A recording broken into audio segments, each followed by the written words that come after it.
¿Qué tal, televidentes de Paso Televisión? A nuestros oyentes de las diferentes emisoras comunitarias que también se han unido a esta información especial que vamos a entregar el día de hoy. Una entrevista bastante importante a una persona muy querida por toda la comunidad socorrana, por toda la comunidad sangileña y de los diferentes municipios de la diócesis de Socorro y San Gil. Nos acompañó por varios años como obispo de esta diócesis y hoy es nuestro administrador apostólico quien nos va a estar acompañando en este espacio, Monseñor Carlos Germán Mesa Ruiz. Monseñor, bienvenido a este espacio. Muchísimas gracias, Dios le pague, es una sorpresa que vengan de Paso TV a entrevistarme y de la emisora diocesana en Nuestra Señora del Socorro con Ailén, y para ser transmitido por estos medios televisivos y también radiales de las emisoras comunitarias. Pues me alegra mucho y claro, estoy contento de que me den este espacio mientras no me pregunten cosas difíciles que no pueda contestar. Sí, señor, Monseñor, vamos a hablar pues precisamente de algunos aspectos de su vida, de su paso por la diócesis de Socorro y San Gil, y como usted lo mencionaba, para conversar un rato, unos minutos, nos acompaña nuestra compañera Ailén Tolosa Silva. Ailén, bienvenida. Fulbey, qué gusto poderles acompañar en este día y compartir con una de las personas no solo importantes, sino querida en nuestra diócesis de Socorro y San Gil, a quien con este especial queremos decirle muchas gracias, Monseñor. Han sido casi 10 años en los que con su amabilidad, con su entrega y con su cariño hacia nuestra diócesis hemos compartido diferentes encuentros, diferentes momentos, participamos de las diferentes ordenaciones, seminaristas que al llegar hace 10 años empezaban su proceso de formación y en el año inmediatamente anterior se llevó a cabo su ordenación presbiteral. Vamos a compartir, a conocer un poco a quien fue durante casi 10 años nuestro pastor diocesano y a quien hoy decimos gracias. Sí, señora, ya lo decía usted, Ailén, vamos a hablar sobre la vida de Monseñor Carlos Germán Mesa Ruiz. Vamos a iniciar entonces, Monseñor. Usted nació un 4 de septiembre en Duitama, en el departamento de Boyacá, ya hace algunos años. Monseñor, cuéntenos un poco de su infancia, cómo fue el transcurso de sus primeros años de vida allí en este municipio. Bueno, está un poquito difícil la pregunta, pero más difícil la respuesta, pero yo quiero explicarla a mi modo. Sí, yo nací en Duitama, Boyacá, la perla de Boyacá, el 4 de septiembre de 1943, pero le cuento que nací allá por accidente. Yo debería haber nacido en Sogamoso, que es donde vivían mis padres, sino que en Duitama vivía una hermana de mi madre y entonces ella se fue a Duitama a que le atendieran en su próximo parto, pero la otra hermana también estaba embarazada y entonces fue como una prueba de velocidad a ver cuál de las dos hacía o veía nacer a su hijo primero, y resulta que la tía que iba a atender a mi mamá fue la que dio a luz primero, es una prima. Y 4 días después nací yo en Duitama, pero yo debería haber nacido en Sogamoso, porque según el derecho canónico, uno es de donde está el domicilio de los padres, y mi papá como profesor del colegio Sugamuxi vivían en Sogamoso. Entonces, imagínense, ¿de dónde soy al fin? O de Duitama o de Sogamoso. Pero cuando a veces preguntan que de dónde uno es de donde vive, y la mayor parte de tiempo yo la he vivido en Tunja, o sea que ni Duitama ni Sogamoso sino Tunja.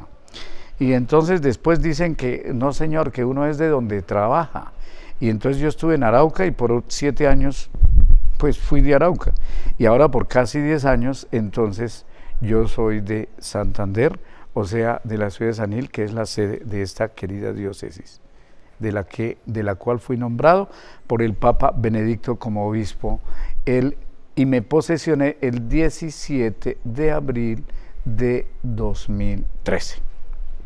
Bueno, hablemos entonces en el día de hoy con este sangileño de alma y de corazón, el segundo de cinco hijos.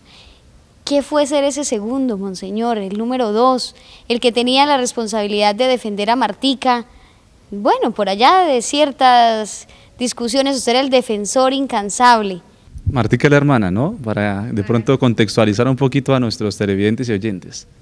Martica es mi hermana porque nosotros somos 5, 4 hermanos y una hermana, pero el primero, el mayor, que en paz descanse, pues era muy autoritario, y después seguía yo, que dicen que era menos autoritario, y según mis hermanos.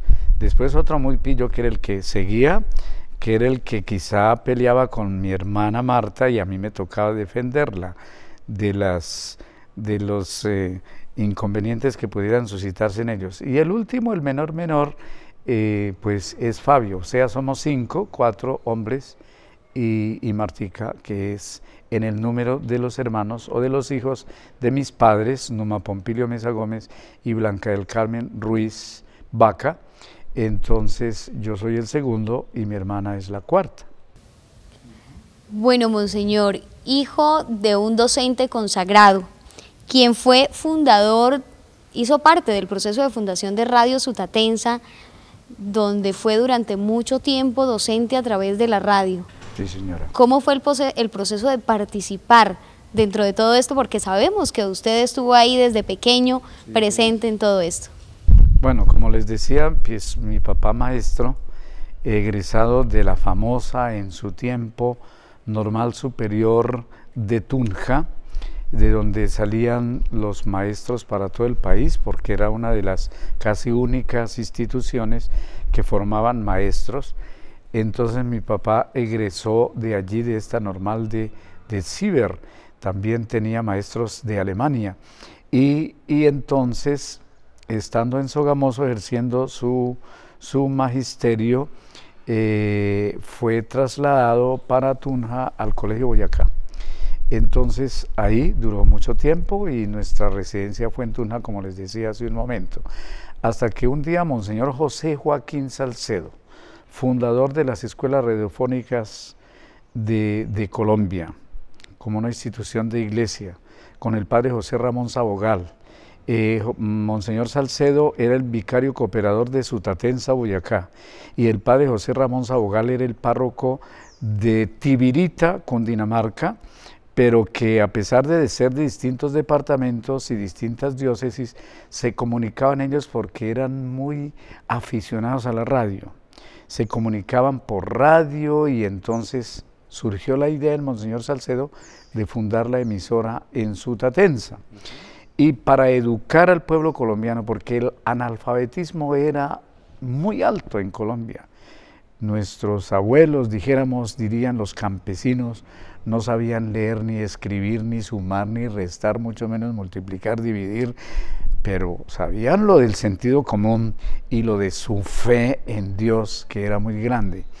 Entonces, un día de esos, que eso sí la fecha no me la recuerdo, estando en Tunja, en nuestra casa, barrio San Laureano de Tunja, llegó Monseñor Salcedo buscando un profesor del cual le habían dado muchas referencias y que él ya lo había elegido para llevárselo para Sutatensa como el primer profesor locutor en las escuelas radiofónicas para enseñarle al pueblo colombiano analfabeta, campesino, a leer y a escribir. Y entonces lo convenció y se lo llevó. Primero se fue él y después nos tocó ir con toda la familia, porque eso no se puede dividir o apartar la familia de los ancestros.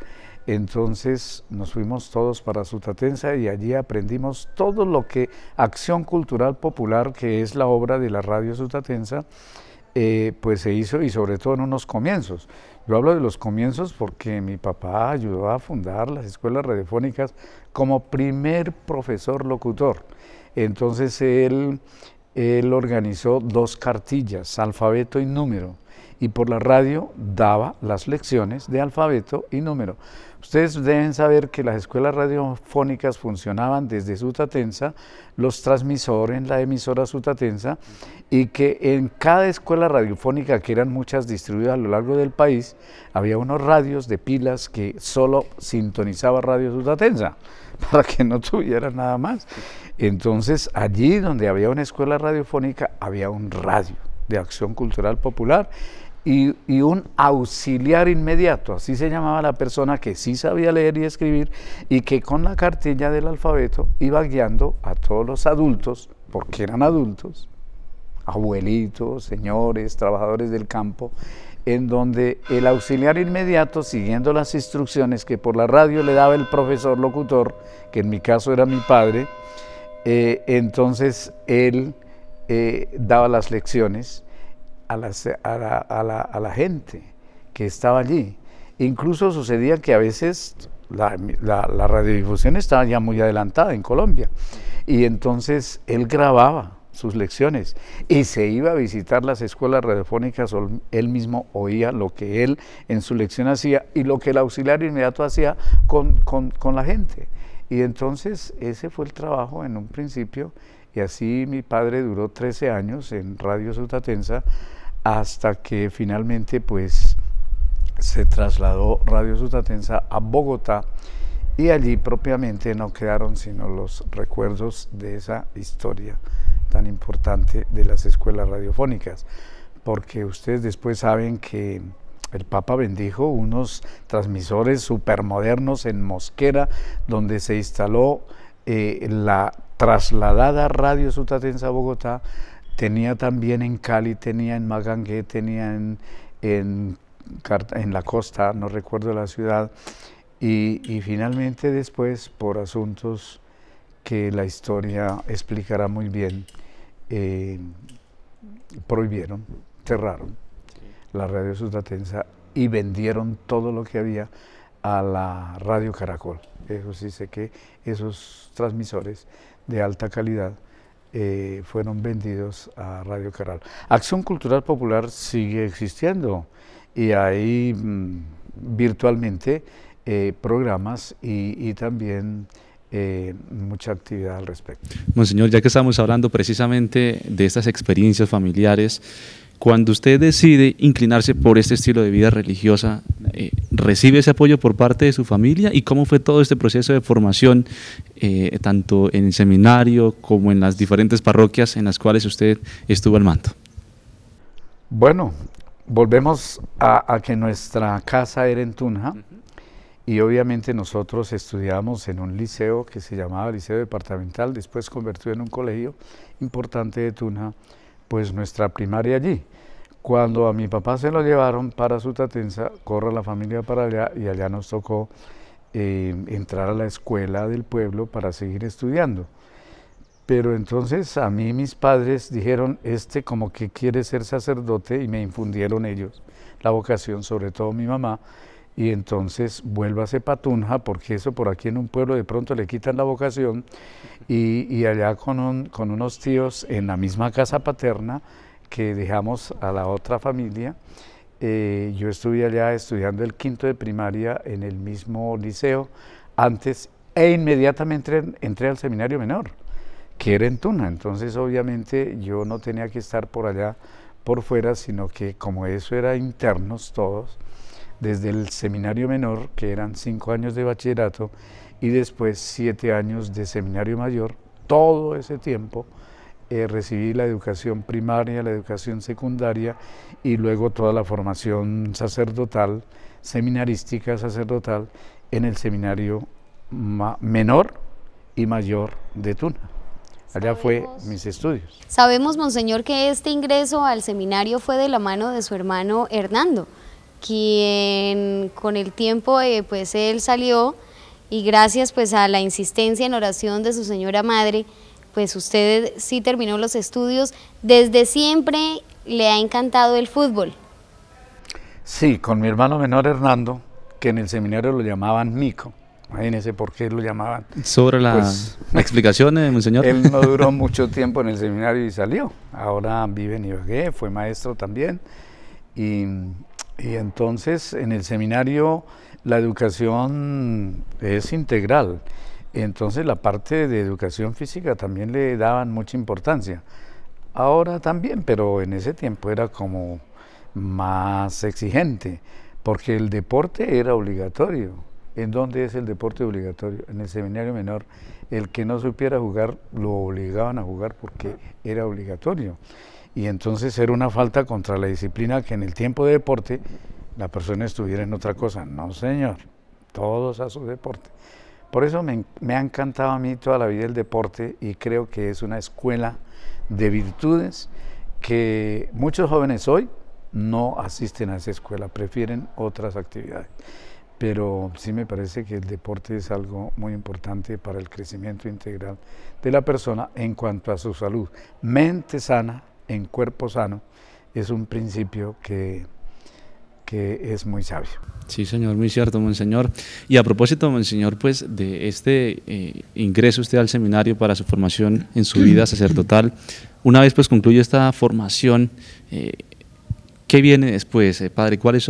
Monseñor, perdón, ¿cuáles son de pronto las parroquias en donde usted pues va, claro, lidera los procesos y demás? Sí, sí, me acuerdo mucho. Mi ordenación fue un 11 de noviembre del año 1967. Yo me ordené de 24 años, y entre filosofía y teología me mandaron a la Apostólica de Tuta porque tenía que madurar más y cumplir un niñito más para no pedir dispensa al Santo Padre, porque la edad en ese tiempo era 24 años, entonces escasamente cumplidos y sin ningún obstáculo, porque mis informes, gracias a Dios, fueron buenos. Monseñor Ángel María Ocampo Berrío me ordenó presbítero de la Arquidiócesis de Tunja ese 11 de noviembre de 1967. Mi primera actividad como sacerdote fue la ciudad de Moniquirá. Eso era antes de la Arquidiócesis de Tunja, ahorita es de la diócesis de Chiquinquirá. Entonces ahí fui como vicario cooperador. Duré 2 años y unos mesecitos como vicario cooperador. Enseguida ya el señor arzobispo que estaba en Tunja en ese tiempo, que Monseñor Augusto Trujillo Arango, me nombró para la ciudad, para la parroquia de Togüí, que queda ahí cerquita a Moniquirá, también es hoy de la diócesis de Chiquinquirá. Fue mi primer parroquia, 2 años y otros mesecitos ahí. Después ya el señor obispo me mandó como párroco de Cucaita, que eso sí pertenece a la Arquidiócesis de Tunja, es la tierra de Rafael Antonio Niño, un gran campeón de ciclismo en Colombia. Muy conocido, ¿no? Muy conocido desde siempre, y entonces allí en Cucaita fui párroco también 2 años y unos meses. Después me propusieron del seminario de ir a estudiar teología moral a la Academia Alfonsiana de Roma, que está adscrita a la Universidad Lateranense de Roma. Entonces Dios dispuso y yo me fui a estudiar. Esos 2 años también escasamente cumplidos. Y después ya el señor arzobispo, Monseñor Augusto Trujillo, me solicitaba para venir urgente a ocupar una plaza de educación para dar la religión en el INEM de Tunja. Y entonces yo no pude tener vacaciones, me vine y al otro día ya estaba trabajando en el colegio INEM en noviembre del año 1976. Y ahí duré poquito, porque enseguida me pasaron para el seminario mayor como formador, y ahí me aguantaron 26 años y medio. Los últimos 4 años y medio fue de rector y los otros de sacerdote formador de las distintas generaciones de presbíteros que la Arquidiócesis de Tunja tuvo durante todo ese tiempo, imagínense, casi 27 años. Su segundo hogar, diríamos, monseñor. Sí, señora. Esas anécdotas, deben haber historias especiales, debe haber algo, de esos 20 años debe haber mucho, pero algo en especial que podamos recordar. Muchísimo, pues, primero sorpresa de que yo llegué pues muy joven todavía pues al seminario, y me pusieron dizque enseñar música. Yo era apenas un aficionado y sigo siéndolo, pero no un maestro. Pero bueno, ahí hay que jalarle a todo, y entonces pues esa sería como una de las primeras actividades que me gustaba mucho ejercitar con los seminaristas, para fundar una tuna ya que hacíamos algún algún apostolado con la tuna del seminario, y esa sería como una anécdota interesante, porque la tuna tiene que tener movimiento, sí. Y entonces tienen que tener hasta ¿cómo se llama? La coreografía y bailar y todo eso, y esos seminaristas de la tuna me ponían a bailar y no, eso yo era pues muy malo para eso, porque nunca he sido muy bueno para el baile. Eso sería, y después yo dije, ya cuando llegó Monseñor Luis Augusto Castro, que es el arzobispo actual de Tunja, y quiso cambiar al señor rector de ese tiempo y mandarlo a la conferencia episcopal, el padre Hugo Fernández Mora, que en paz descanse.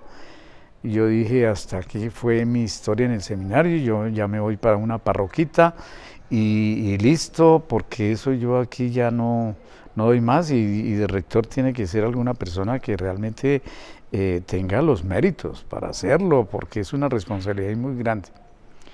Y esa es la sorpresa, de que Monseñor Luis Augusto Castro no sé dónde, porque las encuestas que él hizo, las consultas, no salía mi nombre por ahí.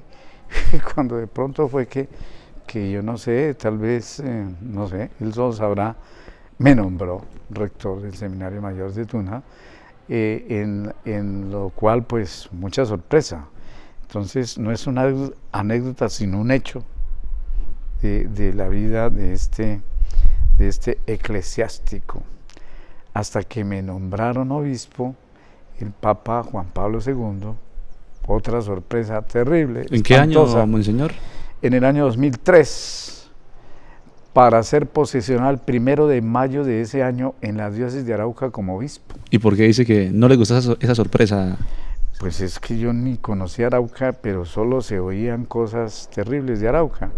Y entonces, por ejemplo, Monseñor Luis Augusto dijo una vez ahí, cuando dijo, lo nombraron de obispo de Arauca, que es como nombrarlo obispo de todo Colombia. Dije yo, mire qué cosa tan bonita, como obispo de todo Colombia. Pero Monseñor, ¿por qué obispo de todo Colombia? Porque en Arauca hay todos los problemas que existen en Colombia. Bueno, pero Arauca es una tierra muy bella, es de llano, y el llano es lindo, decía el famoso comentarista jocoso de Sábados Felices, ¿no? El llano es bello, sí. Es una frase muy típica. ¿Cuántos años estuvimos allí de obispo? Casi 7 años. Por unos días cumplía los 7 años allá en Arauca. Allí, estando en Arauca, es nombrado obispo de nuestra diócesis de Socorro y San Gil. Sí, señora. ¿Qué pensó usted cuando lo nombraron obispo de nuestra diócesis? ¿Qué conocía de nuestra diócesis de Socorro y San Gil? Vea que aquí, Boyacá, tan cerca de Santander, pero conocí el Parque Gallineral, conocía Pozo Azul, porque eran los paseos por allá de la gente y de mi familia que les gustaba hacer por aquí. De resto, muy poco conocer esta región, sacerdotes, personas. Es decir, yo creo que para los sacerdotes, cuando supieron que el obispo de Socorro y San Gil era el que fue obispo de Arauca, y por allá tan lejos, no tenían ni idea quién fuera. Como ahora tampoco, es que esos son sorpresas que Dios da. Sí. Monseñor, pues fueron cerca de 10 años que usted estuvo como obispo de la diócesis de Socorro y San Gil, y sabemos que fueron muchos los proyectos que usted realizó liderando cada uno de los procesos desarrollados acá dentro de esta diócesis.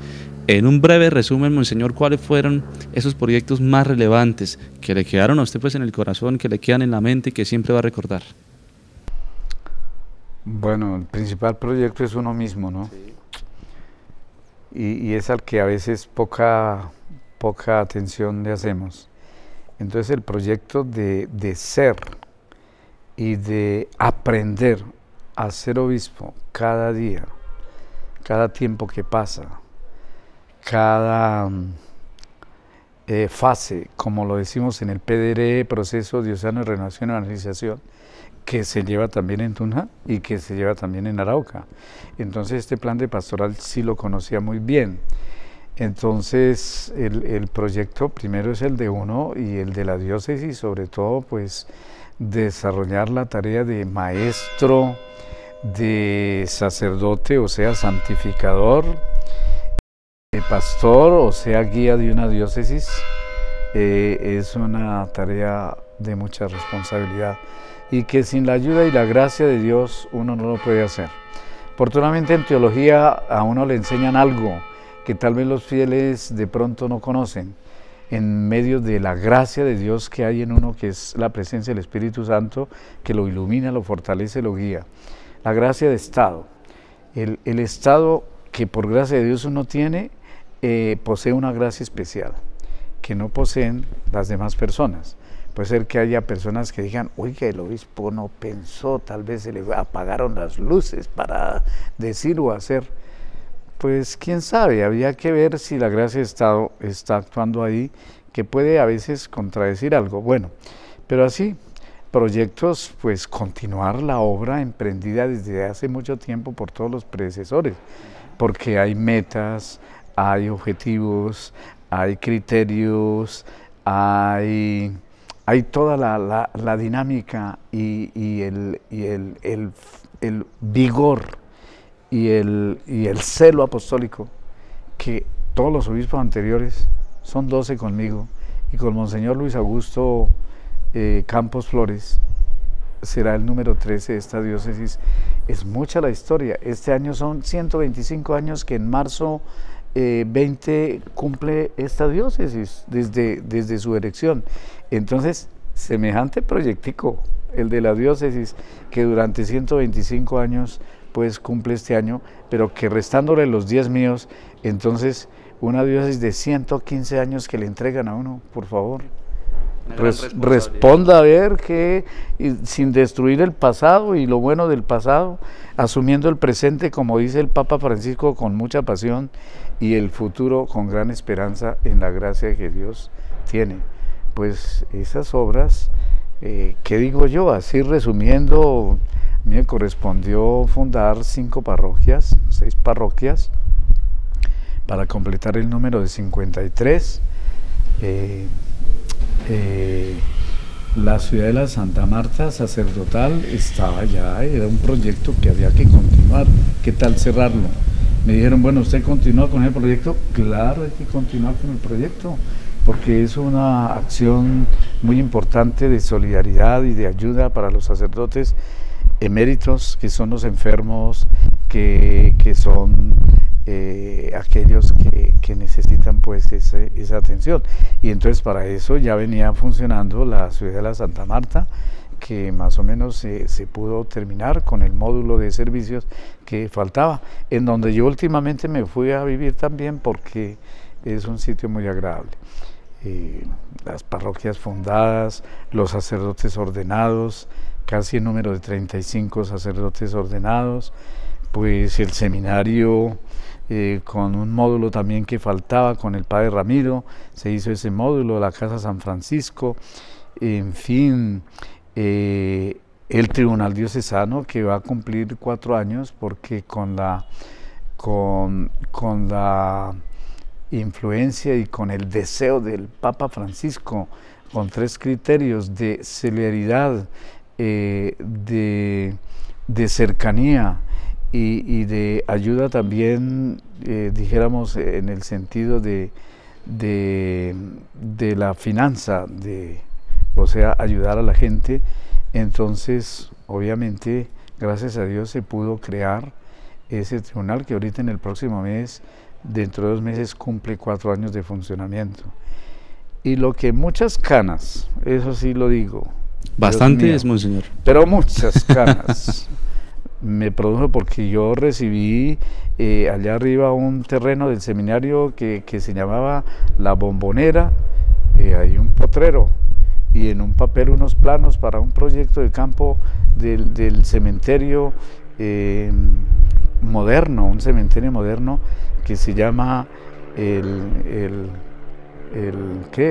jardín, Valle de la Esperanza. Valle de la Esperanza es nuestro cementerio, nuestro parque cementerio, Valle de la Esperanza.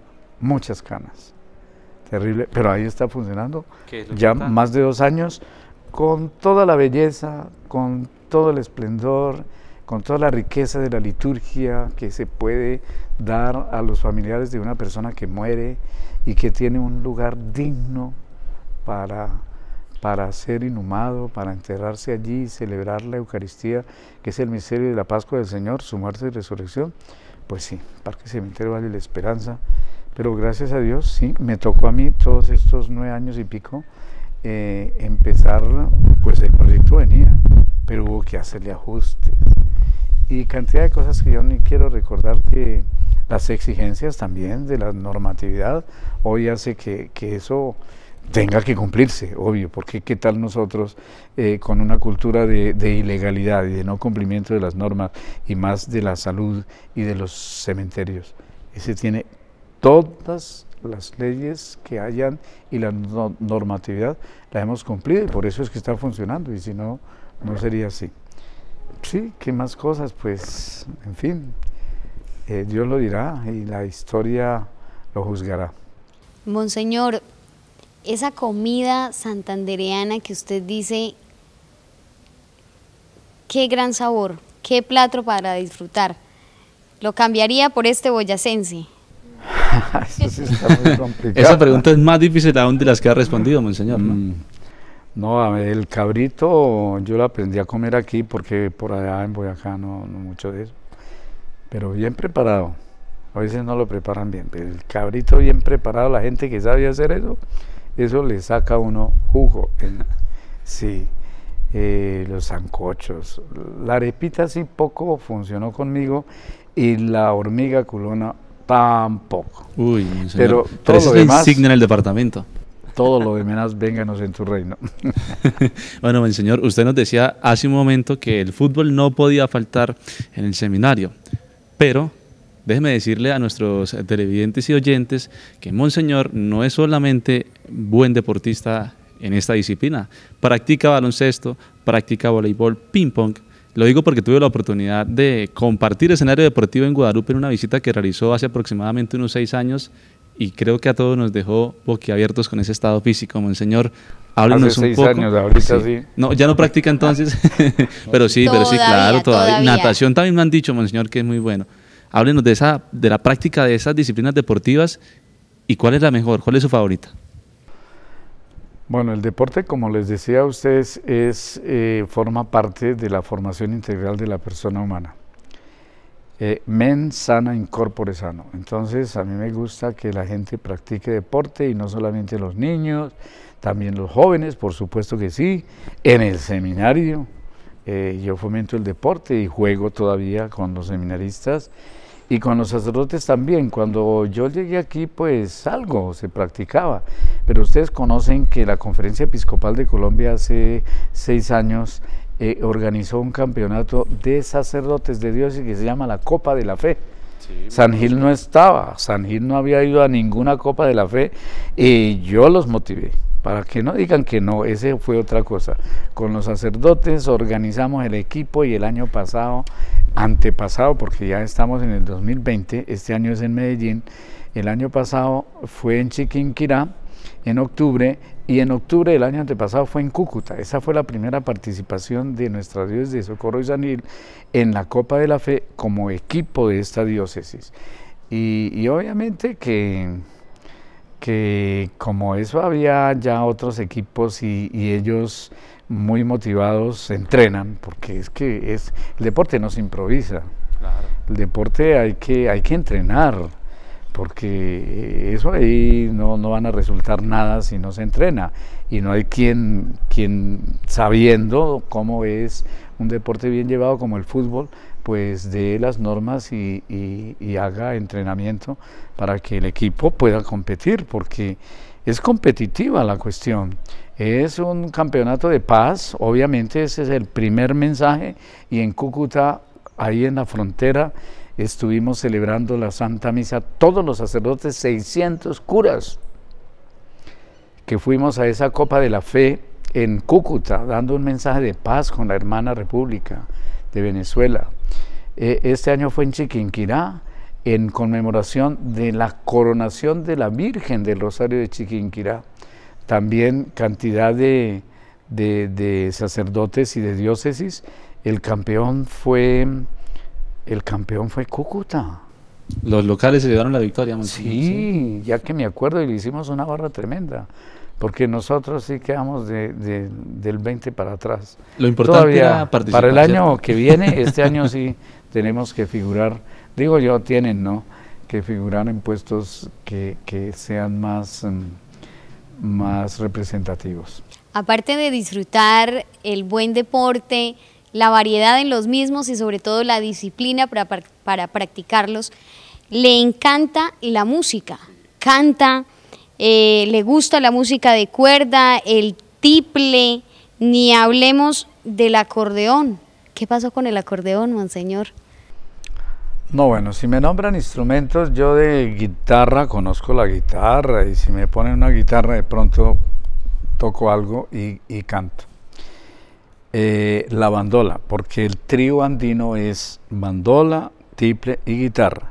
Me gusta es la música andina, que no hay que confundirla con la carranga. Eso es otra cosa que nació de otro modo y tiene otra contextura. La música andina tiene todos sus aires y hay que respetar sus movimientos, que son los bambucos, la guabina, el pasillo, etcétera, ¿no? Entonces todo eso me gusta, y sobre todo interpretar el tiple. ¿Para qué? Entonces bandola, algo, como yo les dije que fundé una tuna allá en el seminario, pues algo tocaba con la bandola, porque las tunas son con bandola, tiple y guitarra y otros instrumentos, eso depende de cómo la conformen. Pero entre los instrumentos que más me gusta es el tiple. No lo interpreto, sino como acompañando, porque, como dicen los músicos, llevar la melodía, no la armonía, en un tiple solo lo hacen los maestros santanderianos. Y aquí hay unos muchachos que conocí desde el primer día, pero excelentes, como por ejemplo Carlitos, que ustedes conocen, y así otros muchos que interpretan el tiple a las mil maravillas, y uno dice, queda uno boquiabierto mirándolos interpretar el tiple. Pero me gusta el tiple entre todos los instrumentos. El acordeón me tocaba porque en el seminario había un acordeón de 120 bajos que pesaba, pero como yo enseñaba canto litúrgico a los seminaristas, no otro tipo de canto. Yo no sé vallenato, yo no sé un acordeón, yo no puedo tocar vallenato, yo canto litúrgicos y un poquito la armonía con los bajos y llevar la melodía ahí, y por eso fue que me vieron tocando acordeón. Pero es que ni siquiera el himno nacional puedo interpretarlo bien en el acordeón. Y ese acordeón era del seminario, y allá se quedó porque yo no me lo iba a trastear. A algún sacerdote por ahí varado le compré un acordeoncito de 38 bajos, me parece que es el que menos bajos tiene, porque no es el acordeón vallenato, es el acordeón de teclado, y obviamente, entonces, no, eso yo lo traje aquí, y yo si lo saqué por ahí una vez al año, sería, ¿por qué no? No, tampoco queda tiempo para eso.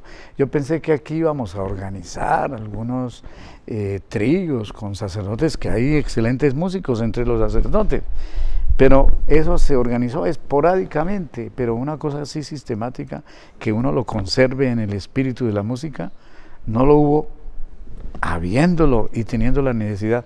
Por eso todo eso ya, yo creo que se me está olvidando. Monseñor, ¿le encanta el deporte? ¿Le gusta también la música? ¿Le gusta también la lectura, Monseñor? ¿La lectura de novelas? Sí, de literatura. ¿Poco? Porque la pregunta que le iba a hacer es ¿cuál ha sido o cuál fue el último libro que leyó, Monseñor? O el que le haya llamado la atención de pronto, esta obra literaria es la que más me fascina. No, literatura yo poco leo, y les confieso que yo soy un poco aficionado a la lectura. Por allá había una organización de lectores, ¿cómo es que se llama? Y daban y vendían los libros.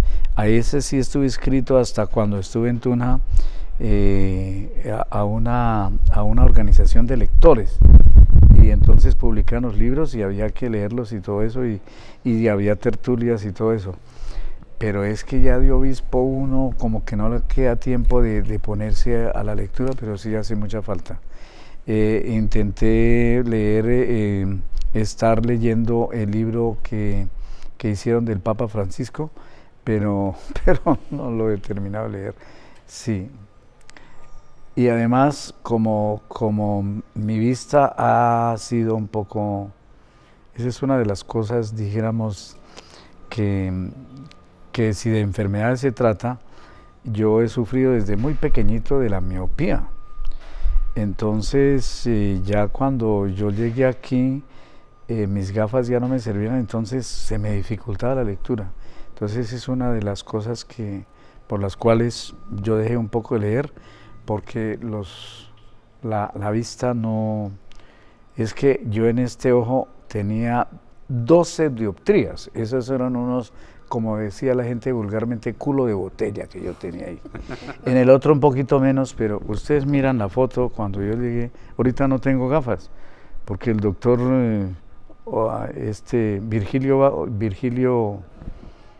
Virgilio, el de Bucaramanga, no lo conocen como es, especialista, me operó de los dos ojos y me quitó las gafas, pero eso no quiere decir que entonces yo me toca utilizar para leer y para el computador y todo eso, las gafas, y ya para lejos sí no necesito de las gafas. Pero una dificultad para la lectura ha sido las deficiencias del órgano que sirve para leer, que son los ojos. Deficiencias en la vista. Perfecto, monseñor. Para decir gracias, y en este especial hay quienes con nosotros se han querido unir a decirle gracias. Así es, Ailén, sí señor. Monseñor, usted nos decía hace unos minutos que no le gustan mucho las sorpresas, pero nosotros le tenemos preparada una, o mejor, 5 sorpresas. Tuvimos la oportunidad de hablar con varias de esas personas que usted tuvo contacto a lo largo del trabajo realizado aquí en la Diócesis de Socorro y San Gil, y le enviaron a usted un mensaje a través de varios videos, y vamos a verlos en este momento, monseñor. Ah, caramba. Padre Cristian.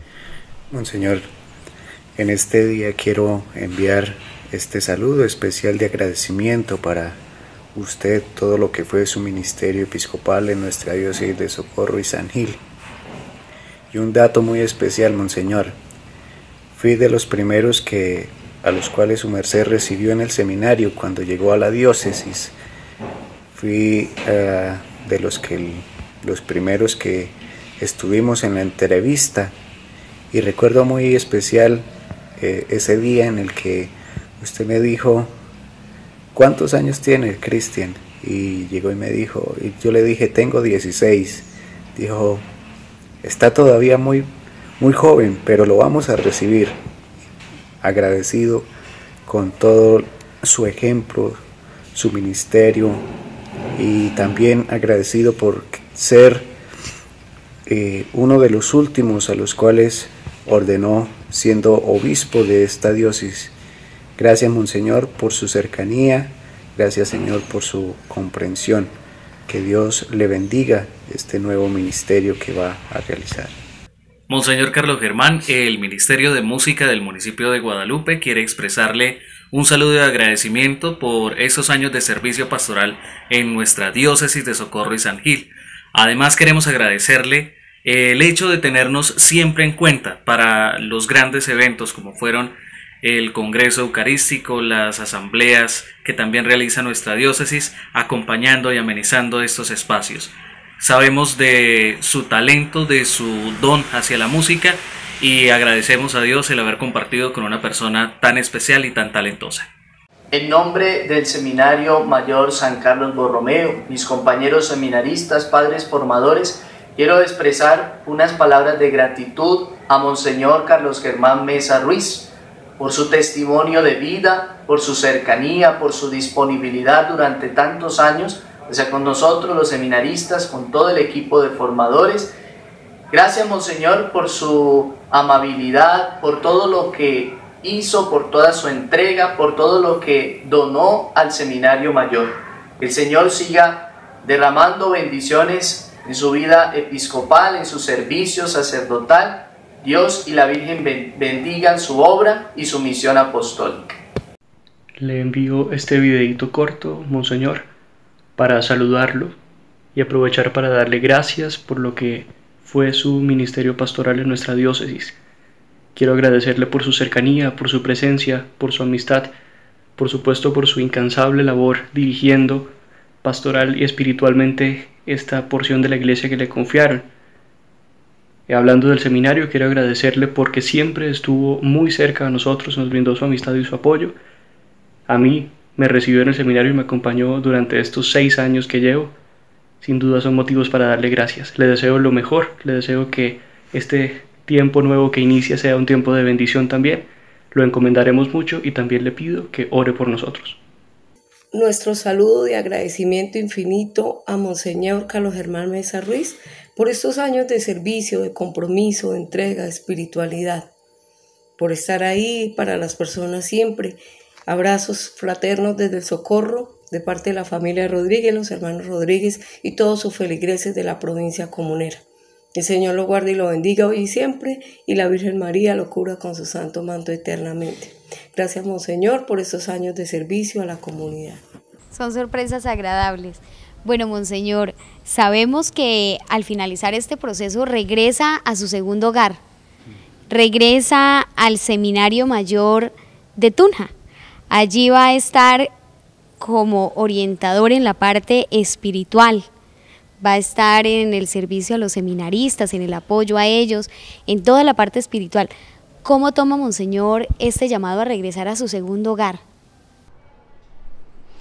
Bueno, providencial, porque a mí me preguntaban ya cuando se inició este proceso, 1 año y 2 meses, en que el Papa aceptó mi renuncia, que debía ser no por aburrido, sino por la edad que el derecho canónico pide en el Canon 401, parágrafo 2, que dice que a los 75 años se le ruega a todo obispo que cumpla esa edad presentar su renuncia al Santo Padre. Entonces eso hace 1 año y 2 meses que inició ese proceso y yo decía, bueno, ¿para dónde? O la gente a veces cuando empezó a saber preguntaba, ¿se queda en San Gil? Puede ser. Casa San José en Bucaramanga, puede ser. Hablando de Santander. Hablando de Boyacá o de Tunja propiamente, pues en mi familia no, porque ellos tienen sus hogares constituidos y uno tiene toda actividad empezando por la Santa Misa. En una casa de familia donde celebra uno la misa, para decir una pregunta cualquiera, ¿no? Entonces uno debe respetar también. Una casa paterna no la hay porque la hubo y la vendimos, entonces toca buscar otra. Entonces hay casa sacerdotal, pensé casa sacerdotal, allá estaba más o menos escogida una pieza, pero de un momento a otro me llegó una carta del seminario, que ese era su hogar, que allá había vivido la mayor parte de mi vida, que porque estaba buscando otros sitios, y entonces fue como un toque en el corazón, y yo dije, pues me voy para allá, y allá ya. El 95% de mis cosas ya están allá, si no le digo que el 98%. Entonces, no, aquí no es más sino que el señor obispo se posesione y empieza un capítulo de esta diócesis en la cual yo ya cierro porque el Señor me llama a otras cosas. En el seminario no sé qué voy a hacer porque ellos han respetado un poco el tiempo en que no coincide exactamente con el inicio del seminario y ellos tampoco me invitaron allá interesadamente para poner mi oficio, ¿no? Esperamos que la Divina Providencia nos diga qué más hay que hacer viviendo en el Seminario Mayor de Tunja a partir del día en que me vaya. Son escasos los días que quedan. Monseñor, decía algo usted muy cierto en lo que acaba de mencionar. Hay cosas que llegan al corazón. Veíamos hace unos minutos 5 mensajes de 5 personas diferentes con las cuales usted tuvo contacto, con las cuales usted tuvo la oportunidad de compartir, ¿qué sensaciones le deja a usted estos mensajes que usted vio hace unos minutos? Pues que vea que uno, mirando la vida común y corriente, piensa que las cosas marchan casi como por rutina. No, señor. Hay muchos efectos y los efectos no tienen, no hay efectos sin causa. Entonces, oír hablar a estas personas que están muy agradecidas, que el trabajo que uno hizo aquí, de todos modos, no todo perfecto y seguramente muchas deficiencias, y en moral hablamos de pecados de omisión, que son más grandes y de más responsabilidad que los que uno puede cometer porque hace el mal, sino dejar de hacer el bien que uno debía hacer. Eso en la conciencia le pesa a uno mucho, pero veo que están muy agradecidos con uno y así como ellos, seguramente he escuchado de muchas personas y de muchas instituciones por los pequeños detalles que ha habido y en fin, las despedidas que han organizado, que ellos saben que a mí no me gusta eso, entonces han sido muy parcos, pero que las demostraciones y las expresiones sí, eso sí no se debe atajar, pero estar ahí, esas cosas sí poco yo, de comida en comida, de club en club, despedidas, uy, Dios me libre. Monseñor, ese mensaje a nuestro clero diocesano, a nuestros seminaristas y a esos jóvenes que sienten el llamado a la vida sacerdotal.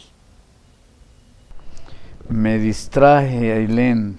Monseñor. Se quedó pensando, Monseñor, sí, en la sorpresa. En las sorpresas. y uno se distrae. Claro que sí, Monseñor. Y entonces yo no sé qué fue lo que me preguntó ahorita. Eso está bien que haya ese momento de distracción, porque significa, Monseñor, que esos mensajes de cariño y de aprecio han llegado al fondo de su corazón porque sabe que son sinceros y porque sabe que es mucho lo que tenemos que agradecer en nuestra diócesis por ese servicio desinteresado que usted durante todos estos años ha brindado en cada una de las actividades, en cada uno de los procesos. Y precisamente le preguntaba a Monseñor, ¿cuál es ese mensaje que usted le quiere dejar a todo nuestro querido clero diocesano, a los seminaristas que están en formación y por supuesto a todos los jóvenes que sienten el llamado a la vida sacerdotal? Bueno, por eso fue que me distraje, porque esa pregunta, dijéramos, es muy compleja. Es muy compleja y la respuesta tiene que ser muy precisa y la gente quiere respuestas precisas. ¿Cuál mensaje? Hágame el favor, después de 10 años de estar uno aquí, ¿cuál mensaje? Para los sacerdotes, para el seminario, para la gente, para las parroquias. Dios mío, si yo estuve 10 años dando esos mensajes y aquí en un minuto yo no voy a resumir es nada, nada, que me perdonen todas las fallas, es el mensaje, que me perdonen todas las fallas, todo lo que dejé de hacer. Que hubieran querido un obispo, seguramente, porque uno a veces lo escucha, con más cualidades, pero el Señor escogió al siervo inútil y uno tiene que hacer, como dice la misma Biblia, lo que el siervo inútil debe hacer. Entonces, mucho amor a su diócesis y el mensaje es amor a su obispo. Ya esta página se cerró, el nuevo es el nuevo y a él al que darle los homenajes y dijéramos los saludos. Aquí hay una fotografía en la entrada a la curia que yo no la había visto, les cuento, sino hasta hoy, porque yo entro por la casa episcopal a la curia, que es esta. Los demás entran por la curia a la curia, y entonces en las escaleras que hay del primer piso que está la pastoral social, a la curia diocesana, que es el segundo piso, hay una cartelera en donde ponen los avisos, los mensajes que hay que dar antes de uno irse. Y entonces en la cartelera hay dos fotografías, yo no la había visto. Adivinen cuál es la primera. La primera fotografía es la mía, con mis atuendos, con mi sotana filetata y toda esa cosa, mis gafas, claro, antes de la operación de los ojos. Y entonces, y al lado está otra fotografía. Ustedes ya pueden La vimos ver cuál es. precisamente cuando llegamos. Que es la de Monseñor Luis Augusto Campos Flores. Todavía no es obispo, pero el 8 de febrero será ordenado obispo. Por eso está él con su clerman, no tiene la sotana de obispo porque todavía no lo es. Pero entonces están las dos fotografías y hay solo una palabra que sería la que yo daría de mensaje aquí. Me copio de ahí. Gracias es la palabra que hay ahí. Y en la segunda, bienvenido. Entonces yo asumo ese mensaje. También no que me den las gracias a mí, sino yo les doy las gracias a todos ustedes por todos los momentos que en casi 10 años pude vivir con toda esta bellísima comunidad de Socorro y San Gil. Y pasada la página, lo que sigue es bienvenida al nuevo obispo para que asimismo lo acojan y sea quien representa desde el 22 de febrero en adelante a Jesucristo pastor, a Jesucristo sumo sacerdote, a Jesucristo maestro en esta diócesis de Socorro y San Gil. Monseñor. Gracias y bienvenida. Sí, señor. Nosotros también nos acogemos aparte de estas palabras y queremos agradecerle a usted, Monseñor, primero pues por permitirnos hablar, tener esta conversación tan amena y dar a conocer algunos aspectos de su vida, de todo el recorrido que hizo aquí en la diócesis, y segundo, por siempre estar atento a nuestras entrevistas, a las solicitudes que nosotros como medios de comunicación le realizábamos. Bueno, Ailén quedó frustrada porque ella quería que yo le dijera un mensaje, ¿no? Y entonces voy a valerme de lo primero que dije yo aquí cuando llegué. Mi apellido es Mesa, la mesa tiene 4 patas.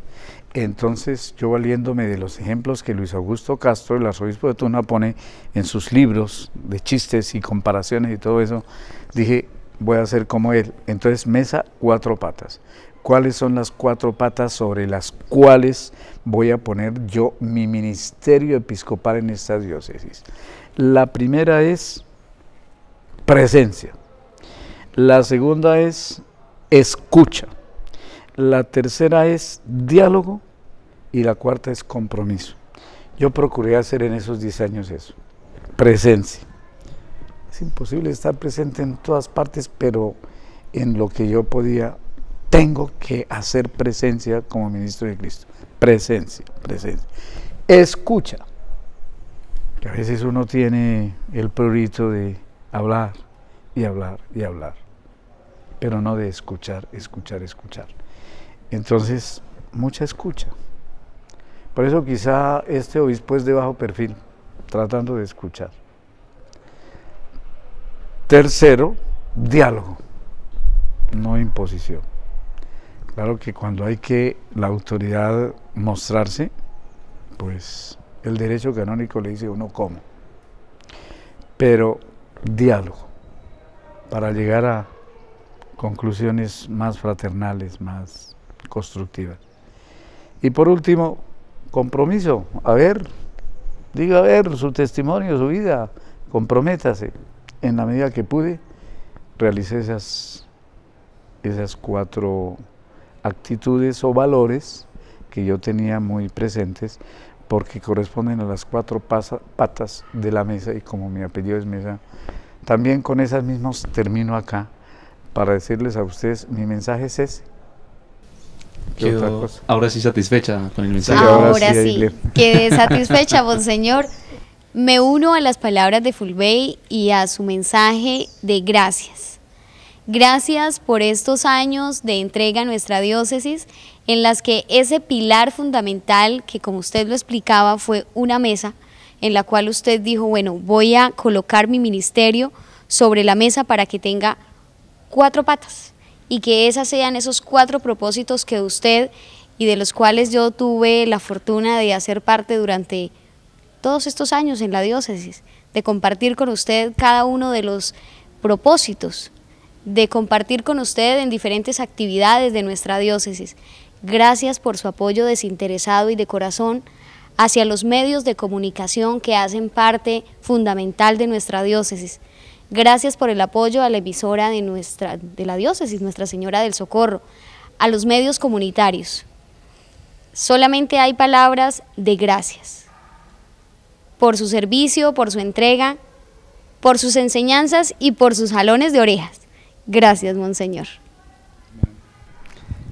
La bendición, ¿no? Sí, claro, lo más importante. Padre, ahí lo están viendo centenares de televidentes, lo están escuchando muchos oyentes, entonces, adelante. Este pectoral obsequio de Juan Pablo II en su 25º aniversario de su pontificado, en que los obispos de Colombia estábamos en visita ad limina a Roma. Nos regaló a todos este pectoral. Yo tengo varios pectorales que no son para regalar a la gente porque son muy propios de los obispos, no de nadie más. Y entonces este me gusta mucho y por esto quiero darles la bendición a ustedes, también valiéndome de esta cruz y de este signo. Pectoral se llama porque uno lo lleva en el pecho, el Cristo, y no es solamente la cruz, ahí está el crucificado, pero que al tercer día es el resucitado. El Señor esté con ustedes y la bendición de Dios Todopoderoso, Padre, Hijo y Espíritu Santo, descienda sobre ustedes y permanezca para siempre. Amén. Amén. Monseñor, muchísimas gracias de verdad por permitirnos entablar esta interesante conversación. Monseñor Carlos Germán Mesa Ruiz, quien durante cerca de 10 años estuvo liderando los procesos pastorales en la diócesis de Socorro y San Gil, y quien ahora es nuestro administrador apostólico de la diócesis. Ailén, muchas gracias por acompañarnos en este espacio. A usted, Fulbey, muchas gracias. Monseñor, un gusto haber compartido con usted durante estos 10 años y que podamos seguirlo visitando allí en el Seminario Mayor de Tunja, donde sé que con los brazos abiertos nos recibirá a ustedes, queridos oyentes de nuestras emisoras comunitarias y de nuestra emisora diocesana. Muchas gracias. De verdad ha sido un gusto llegar a todos ustedes en compañía de nuestros amigos de Paso TV. A ustedes, nuestros televidentes, muchísimas gracias. A nuestros oyentes de las diferentes emisoras comunitarias. Nos vemos en una próxima oportunidad con un personaje especial como lo fue Monseñor Carlos Germán Mesa Ruiz.